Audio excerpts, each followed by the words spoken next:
Welcome back, everyone. I'm Dr. Foojan Zeine, and I am so honored and excited to have Dr. Phillip Zimbardo, one of the world's most renowned psychologists and a professor emeritus at Stanford University. He has authored various psychology textbooks for universities and books for public, including The Lucifer Effect, How Good People Turn Evil, Shyness, What It Is and What to Do About It, Man Interrupted, Why Young Men Are Struggling and What We Can Do About It. Two books that are amazing about the time paradox and time cure, and they are about the new psychology of time. And the last important concept that I wanted to share with you, he's the president and the founder of Heroic Imagination Project, which you can find at heroicimagination.org. Welcome, Dr. Zimbardo. Thank you for that wonderful introduction. I'm excited to be with you.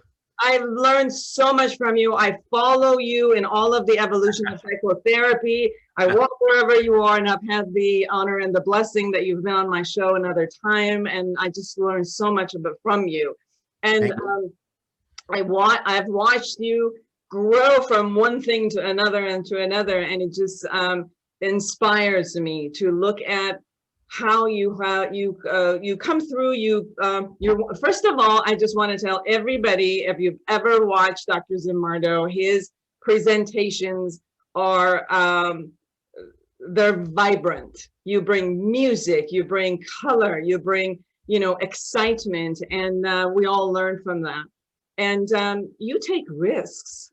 You were the leader of the 1971 Stanford prison experiment and an expert witness in the studies, the globally about what turns a human being into evil and or act in a heroic act. So, and I know that your experimentations recently have gone a lot of, questioning about your role, and you have a movie that. So tell us about that. Well, let's start with that. I should mention to your audience that on August 14th, 2021, maybe 6 months, it will be the 50th anniversary of the day we started the Stanford prison experiment. So it's probably the most well-known experiment ever done in psychology. For some people, it's negative. For others, including me, it's positive. Interestingly, there are two separate documentary film companies that are making competing films about my experiment and trying to relate it to current things like police brutality and putting down black protest movements. So it's for me, it'll be an exciting time. Hopefully, I will live through that period again. But the study very simply was a demonstration of how ordinary people, ordinary good, smart people, college students from all over the United States, when put in a certain role to be a guard or a prisoner, in a situation that gives those roles validity, like a prison-like setting, they become the role. They become prisoners who rebel at first and then are downbeaten and then give in, give up, and then essentially many of them have a nervous breakdown. And the guards, at first reluctant, nobody wanted to be a guard in 1971 because it was the time of the Vietnam War. And at that time, many policemen went on college campuses beating up students who were protesting. But within a day or two, almost all of the students playing the role of guards became cruel, creatively evil. And then I had to end the study after 6 days. It was supposed to go for 2 weeks because it was out of control. I mean, 5 prisoners had breakdowns, and I shut the study down prematurely. You talk about you talk about 3 types of evil that people might actually fall into. One is the individual, such as we say, like the person is a bad apple. You also talk about situational, where social and physical environment allows it or demands it. and then a systematic evil, which you've called such as poverty, genocide, slavery, sex trafficking. Right. And when you talk about the experiment itself, and then your experimentations on heroic act, or for example, things that just happened in January 6th, where you could see this division of people acting in a particular way, and then other people coming in and being like side by side. You see sometimes this concept of evil and heroic, right, side by side. What are your thoughts about that? Can you share? Oh yeah. So January 6th was a horrible event to see, a horrible event to have happened in America, and again. Some of it was structural evil. I mean, the people who planned this event, you know, attack on the White House, essentially what it was is to stop the vote, stop the approval of the Electoral College vote to demonstrate that Joseph Biden won the election, and at that point, President Trump lost the election, so there are people who had organized all of this, and an attack on the White House. So that was structural. But then people joined in who started off just to be a protester, and then you could see got caught up in it, yelling and screaming, and then you become part of the mob. Even if you're physically there, you're psychologically an outsider. But now people are yelling and chanting and running, and it's really called a mob mentality. You get captured in that thing, and suddenly you're doing what everybody else is doing. You're breaking windows, you're hitting anybody who opposes you, you're beating up policemen, and at that point, you're an ordinary citizen who actually then engages in criminal behavior. So it was horrible to watch. And I must say personally, regardless of politics, I do hope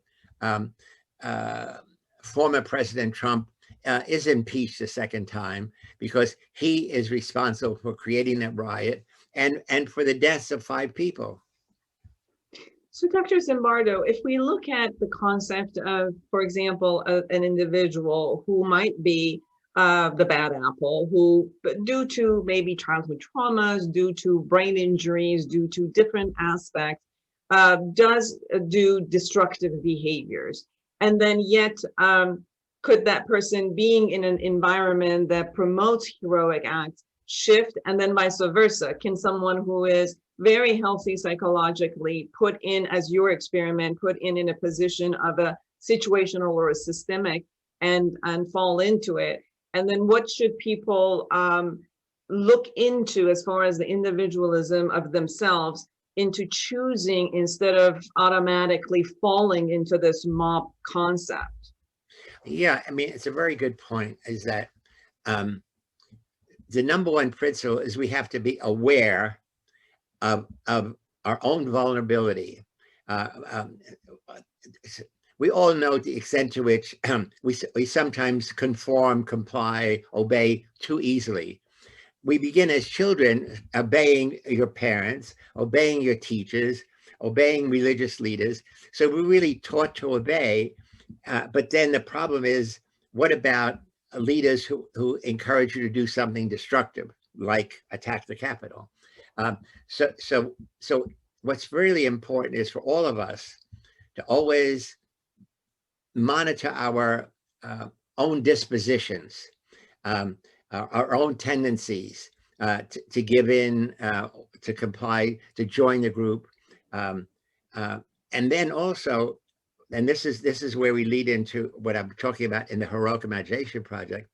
We all have to become social psychologists, meaning every situation we go into has certain dynamics, and we must be sensitive to those dynamics rather than like a robot going in and out of different settings. So in certain situations, you can expect maybe bad things to happen, because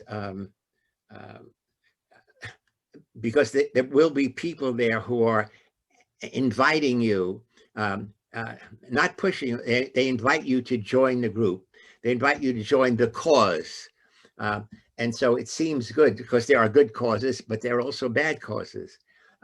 And so a lot of what I'm talking about is the need to be self-aware and also situationally aware. You also talk about from the Hero Project that act on behalf of others in need or in defense of moral cause. You share about being aware of the risk to life, finances, and career, usually being modest or humble. They're not really asking for this concept of being a hero everywhere, and moral courage in the care of the heroic act. You share 3 concepts of heroes: democratization of anyone can be a hero, demystifying it, like no special inner qualities have to be there essential, and then diffuse away from the solo heroism to a team and ensemble of heroes working pro-social. And I know that you have this project all over the world. So can you share about the project and what you're doing around the world at this time? Yeah, my Heroic Imagination Project, or the acronym is HIP, H-I-P. In the olden days when I grew up, it was cool to be hip. And we hope it's cool to be a hero. Now, in the last chapter of my book that you mentioned, The Lucifer Effect, the first 15 chapters are all about evil, of the prison study, about Abu Ghraib prison in Iraq, about the Nazi concentration camps. And the last chapter it says, we have seen how easy it is for good people to be seduced into doing bad things, even evil things. And now the question is it possible for ordinary people, any of us, to become heroes? That's the question I raised. And I also raised it in a TED talk I gave called The Psychology of Evil at the end of that talk.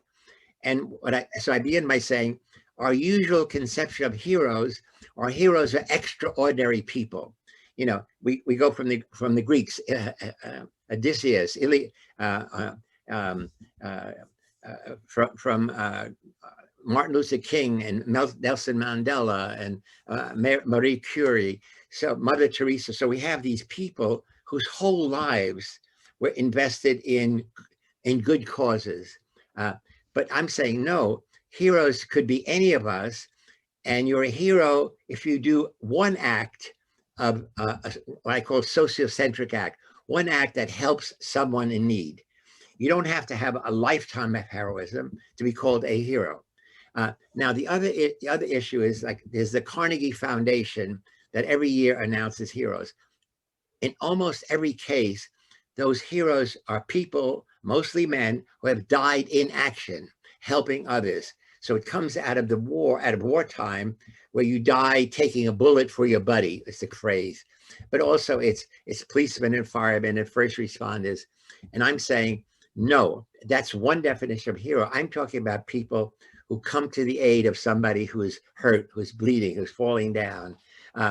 You don't enter a burning house that's on fire. Your job is to call the fire department, to call the police, to yell instructions about how people could go out in a fire escape and walk down. So we try to create wise and effective heroes who achieve their goal without sacrificing their lives or without sacrificing the lives of others. And then what we do is I have created very vibrant lessons that we license to schools and now in businesses and human relations, about how to transform passive bystanders into active upstanders, how to transform prejudice and discrimination into understanding and acceptance of others who are different from you. And then also another lesson is how to develop a growth mindset in place of having a static, fixed mindset. So each of these lessons are very dynamic. You mentioned vibrant. The lessons are lessons. These are things, many of these are things I used to teach. So there are videos and audios and demonstrations and built-in little experiments. And so we've been using them now, really, as you said earlier, around the world in 12 different countries, where obviously they're translated into Hungarian or Polish or Italian or other languages, and they make it obviously culturally relevant.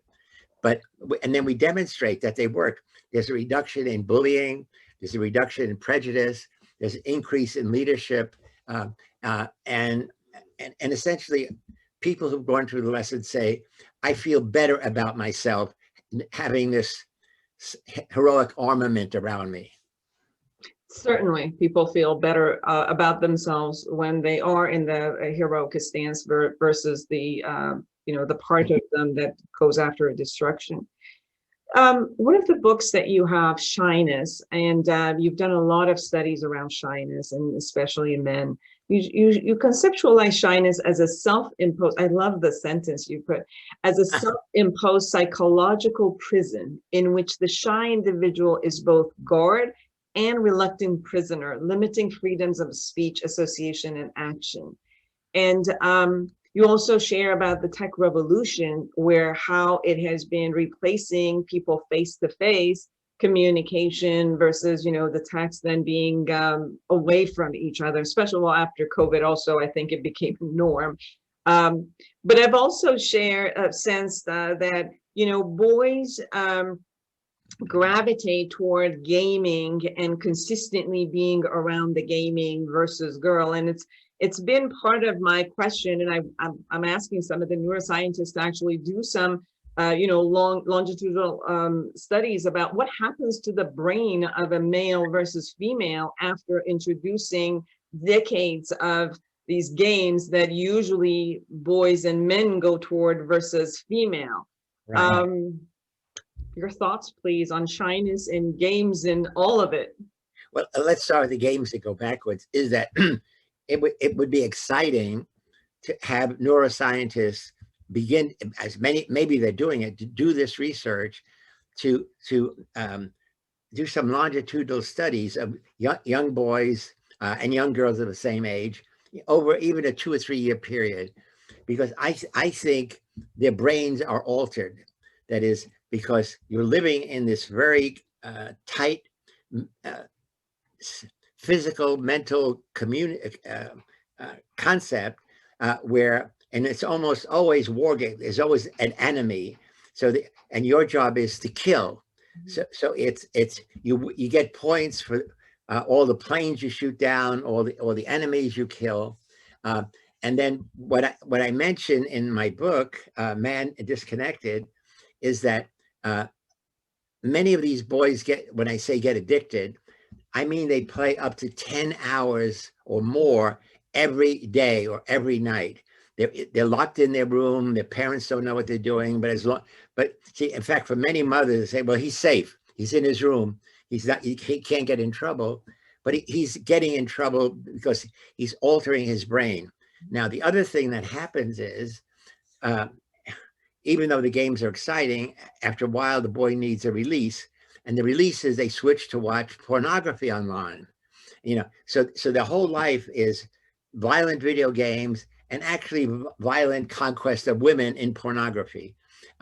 And the sad thing is many of them then give up wanting to have a girlfriend or wanting to have girls as friends. And this is very, very sad. That again, I mean, I think we're creating a whole generation of young men who feel they don't need women. The women they need, if they get in pornography, they don't need social contact or social connections or even friends, because they get that in war games. And it's really bad. What my experience was even yesterday was our grandchild, which is about 6 or 7 years old. He had this new game that he was playing, and it wasn't even that violent, but the whole point was 6 hours, we couldn't get this away from him. And even when we finally said, okay, let's watch a movie together, let's do other things, the amount of dopamine that this thing surges in your head, and you get addicted to it. When you're trying to, you can't enjoy anything else. Like the enjoyment of anything else is taken away from you. And it was a battle of this, he kept going back and wanting it, and nothing else could satisfy him. Oh yeah, so there's a case, it's a wonderful example that you give, that here's a young child, I've been talking mostly about teenagers, but now, this is where it starts. It starts actually at this age, and by then they're completely hooked. Yeah, well, I mean, parents or friends give a gift of a video game, even though they cost several $100s, so it's not inexpensive. But once they start playing, the games are designed to be enhancing. I mean, entrancing is the way. They entrancing. Your whole world is between here and here on this game, and it means you don't want to socialize. I mean, even with parents, say you have to beg, please, grandma is here. She'd like to spend some time with you to talk. What are you doing? And so forth. Or let's watch a movie. Let's even have dinner. For many of these boys, their mothers just put the dinner, knock on the door, they put the dinner there. They no longer have family dinners. So this now is a breakdown of what used to be the most important thing, individuals in families connecting at least once a day, having a family dinner. And now even that's being broken down by these video games. Very much. Yeah. You share about it in the past. Shyness was not knowing how to navigate the social landscape and not knowing how to ask for directions and going like forward.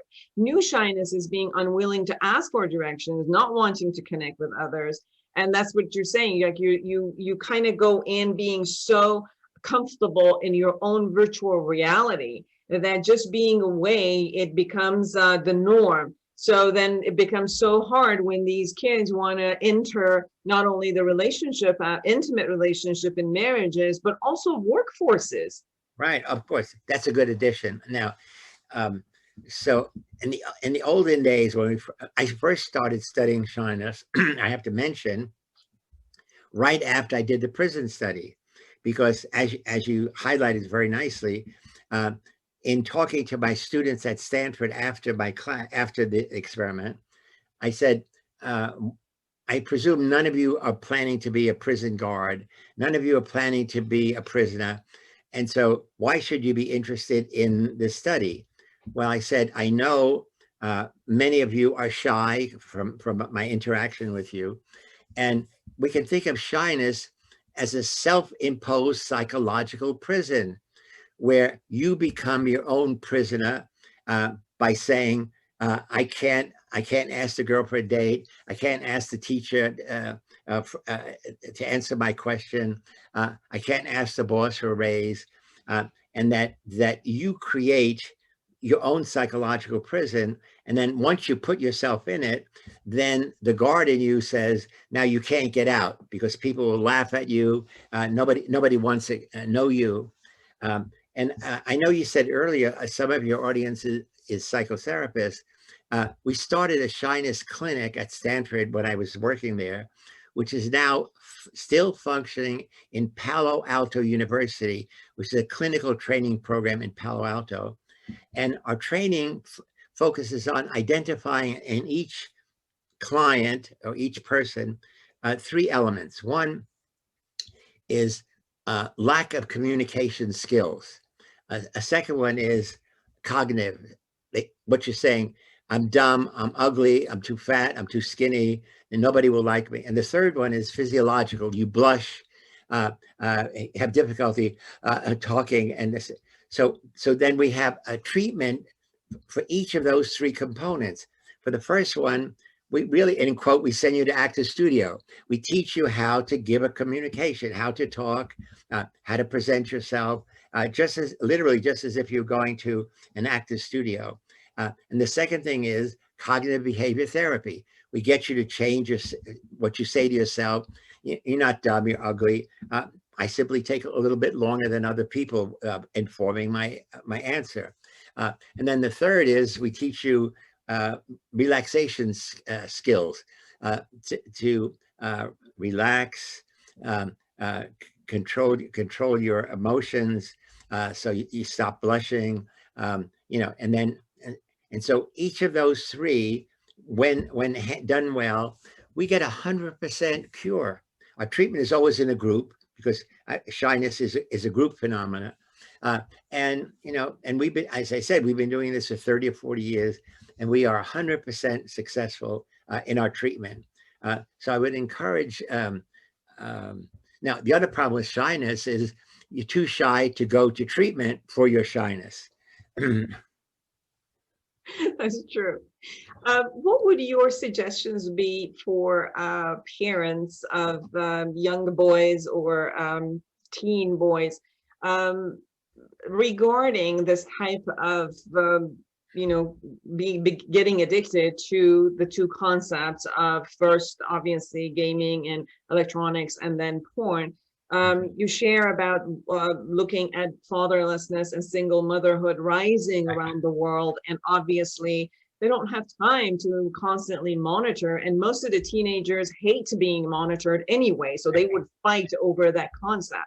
What would your suggestion be? Yeah, you raise an important note, is that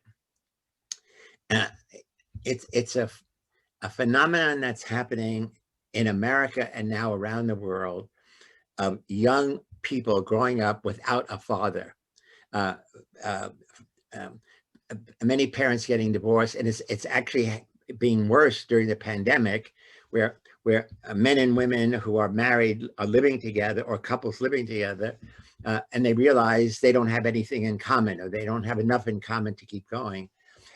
And so in many cases they get divorced, and custody always goes to the wife.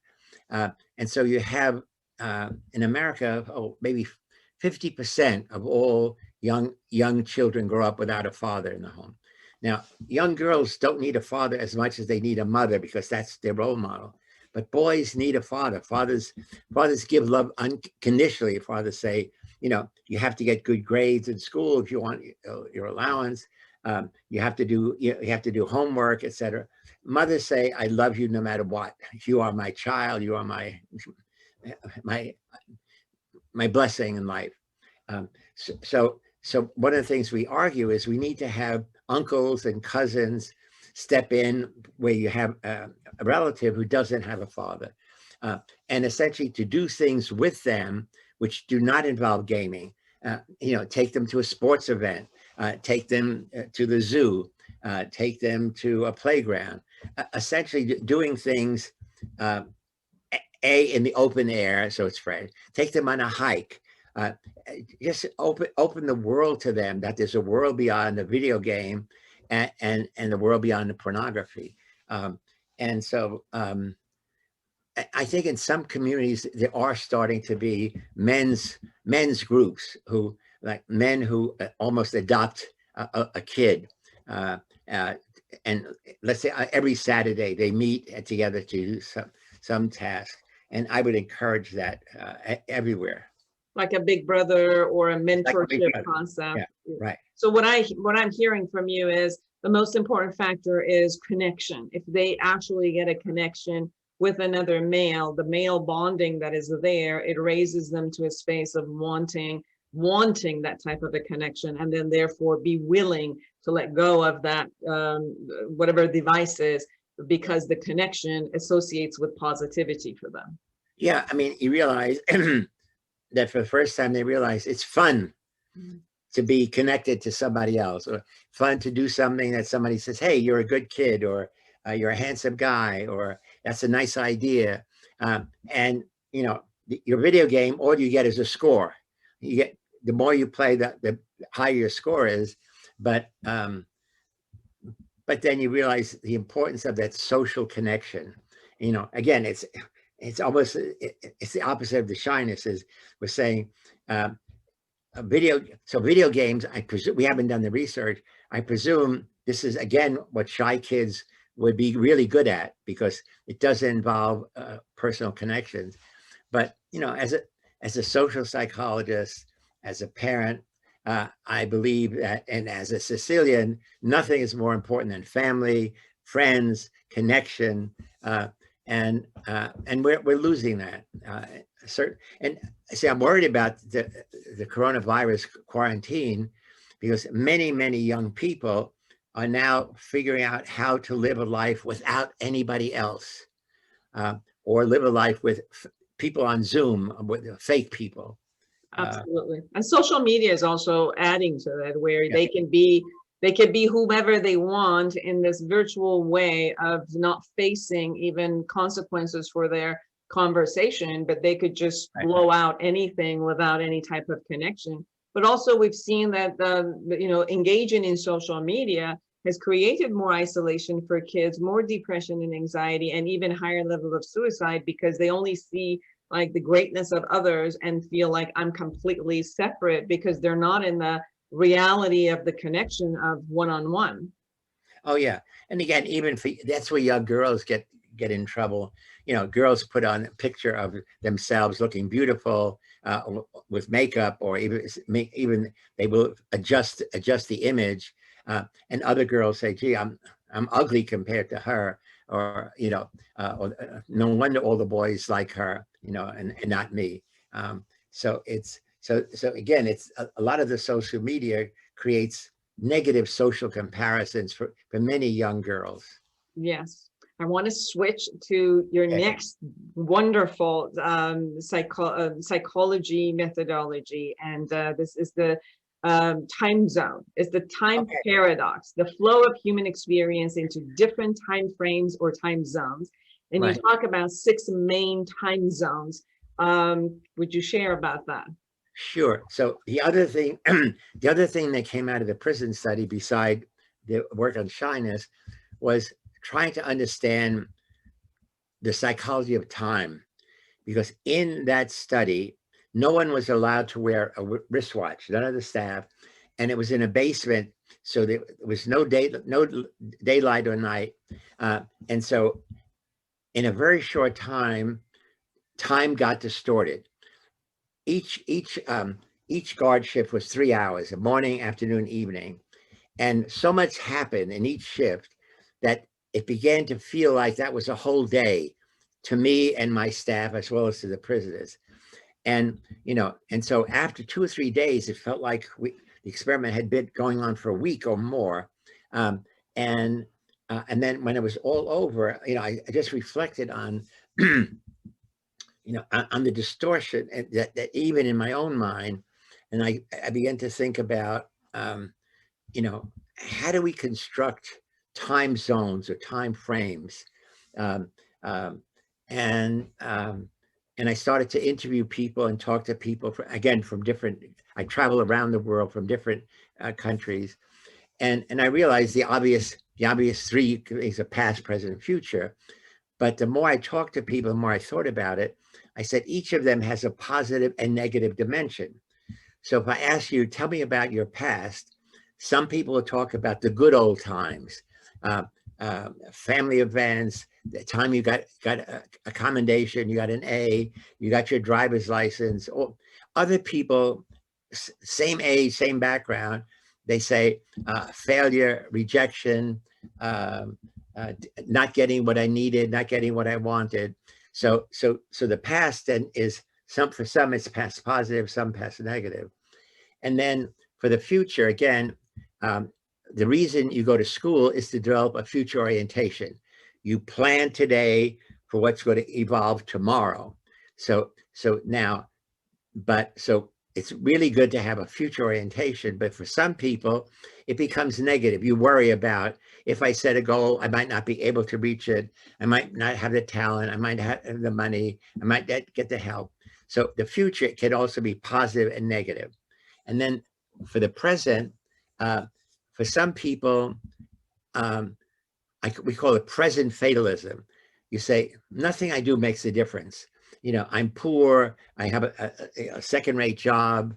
In fact, now during the COVID era, I lost my job, and so now the contrast. So that's negative. But there are people who always they're fatalists, to say, it's me. Nothing I do makes a difference. Okay, but on the other side is present hedonist, is to say, I enjoy life. I enjoy people. I enjoy fun. I enjoy new things. I enjoy travel. It's I enjoy something. So they consume life. They want friendship. They want sociability. And so I developed a scale, the Zimbardo Time Perspective Inventory, which measures the degree to which people have each of those categories. And then we did lots of research, and this research is also many people I've inspired around the world. So we have an international time perspective foundation. Um, and we demonstrate that what is the ideal, we call it balanced time perspective, BTP. It means being low on past negative, high on past positive, low on present fatalism, moderately high on present hedonism, low on negative future, high on positive future. And then in my book, I describe the time paradox. I describe the scale, but if your audience goes online, thetimeparadox.com, they can take the scale and they can score it themselves immediately. And then you get a graph with your scores compared to what we think is ideal. And ideal is for people who've been successful in life, in business, happy, successful marriage. That is fantastic. I definitely will have also my group, and we're doing a lot of studies, and I'll share with you later. I would love to have that scale to also present it in our studies to the students. Sure. We're doing a lot of studies in universities because obviously you know that the university sophomores and freshmen have the highest level of anxiety and depression and level of suicide. So I would love to have that to be part of the scales that we utilize. Obviously, we utilize the depression and anxiety scales, but if I can also have that, we'll love to put that. It's really good. Yeah, and then also in the later book you mentioned that I did with Rosemary Sword, it's time therapy. It's how do you change a negative time frame into a more positive one. And we give very, very practical, specific advice. But yeah, please. Oh, the scale is usable. Anybody can use it. There's no limits or free fees or anything. It's just we hope you will share the result that we then put online for everybody. Absolutely. One of the things that I saw in your presentation was also this concept that was really interesting about some languages, like cultures might be, the culture and the language might be future oriented or present oriented or past oriented. And you shared, for example, you know, Sicily from northern to southern, they have different type of time frames. And I sense that, for example, I'm from Iran. So I learned how to do take people into their emotions in a non-direct way. And I learned that obviously in English because I studied in the United States. But I was trying to do this in Farsi with my clients who only are like monolingual Farsi. And it was so hard to take the same language and shift it. And then when you shared about that some languages and cultures completely are future oriented or past oriented, it really hit home. Can you share a little bit about that? Oh yeah, it's a really good point. Is that see, some of this is really very subtle. I mean, you're talking, you know, it's one thing to talk about a shy person, but some of the influences on us as individuals come from culture. Well, culture is a wraparound. It's everywhere. So my family is Sicilian. Both on my grandfather, maternal and paternal grandfather's side. I have a foundation. I go to Sicily every year. We give scholarships to high school students to go to college. I've been doing it for 16 years now. This year we couldn't because of the COVID. But essentially, it's the dramatic difference between Sicilians and people from southern Italy, maybe Naples down, versus above Rome north. The people above Rome and above, are really heavily influenced by Austrian Germanic backgrounds, which are very individually egocentric, individually centered. In the South, it's sociocentric. It's family comes first. Family is number one. And so in the South, it's always we. In the North, it's always I or me. And then again, in the language, the language of the South is much more focusing on present and the past, enjoying the moment, okay? Enjoying, you know, a mother can spend 2 or 3 hours making Sunday pasta sauce, and the family could spend 2 or 3 hours eating it. And then, you know, and so they live in the present. Well, if you're from the North, that's a waste of time. So time becomes stretched in the South and compressed in the North. So in the North, I always make fun to say, Bruno brings his lunch in a paper bag, you know, whereas in the South, you know, you go home for lunch because your mother's going to have pasta ready for you. So we are influenced. I mean, the bottom line in everything that you've outlined is that it's really interesting for all of us to think about what influences who I am, what influences what I do, what are the influences on how I think, and where do they come from? Some are from society, some are from our culture, some are from the present environment, a COVID environment versus a post-COVID environment. Some are from things like video games or using cell phones, and so all of us should be psychologists, because we should be the object of our psychology to better understand what we do, how we do it, and how we could do life, how we could enjoy life more and do things better. You know, so it's not simply you're a psychologist observing other people, like putting them in a microscope. For me to be a psychologist is, what can I learn about myself that I could share with other people in lectures, in books, in psychological articles that make people enjoy their life more fully. Because we're here for a very short time, and essentially we want to enjoy that time as much as possible. Now, you mentioned Iran. I visited Iran maybe 5 years ago. I gave lectures all over, many, and then I went to the ancient cities in the north, and it was absolutely wonderful, a wonderful experience. I'd love to go back. I still have regular communication with some of the women who are my hosts, and we send email back and forth. So that's a positive use of technology. Even though we're millions, thousands of miles away, you know, I once a month, we all, the three of us, the three of them and me, we get online and we share what's happening in our lives. Dr. Zimbardo, in 1 minute, if we haven't touched about something that you really want our audience to know about your work, about yourself, what would that be? Oh, please visit our hero website, heroicimagination.org. And again, see how you could use our ideas in your family, in your school, in your work. Everything I do is free access. You could take any of our videos and use them. And essentially it's, you know, each of us should say, what can I do to make the life better for someone else? So again, it's in your mind. Instead of I and me, it should be we and us. I have to suppress being egocentric and promote being sociocentric.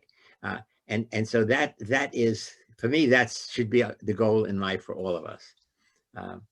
Thank you. Thank you for your time. Thank you for all that you do for the psychology world, for the risks you take, for the passion that you have for people. So thank you. And thank you for creating so many amazing projects around the world. Everyone, please go to heroicimagination.org. How could people support you in that heroicimagination.org? I know it's a nonprofit organization. It's teaching people how to stand up, speak out, and change the world. How would you like them to support you in the Heroic Imagination Project? Oh, thank you for saying. If you go to the site, there's a way you can make a small donation. It's you know, you get a tax write-off. So anything you can give, any small amount, we would really value. And again, my birthday is March 23rd. I will be 88. So you can send it in also as a birthday present to me. And if you put your name, I will even answer your your information. I can say I want to grow up to be just like you at 88. Wow. Okay. Thank you. Thank you. Thank you so much for being with us. And for all of you out there, create an amazing world for yourself and everyone around you. And until next week, bye-bye.